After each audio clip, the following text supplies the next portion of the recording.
Welcome back to Ghost Pirate Entertainment. I'm your host, Kainan Becker, and today we're doing something different. Today, I set up the Christmas set. So all of this November set behind me is going by, and I'm going to set up the Christmas one. So with that, let's get rolling.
Alright guys, so that is it. That is my Christmas set behind me.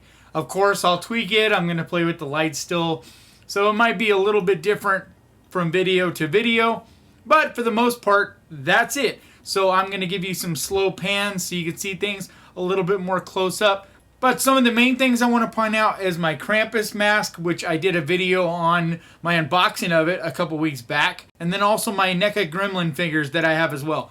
But that's going to do it for today. Thank you for watching. Please hit the subscribe button and ding that little bell because that's the best way to keep track of when I post videos. And I post videos at least twice every week. But like always, thank you so much for watching. Please crush that like button. And remember, horror can be fun. I will see you next time.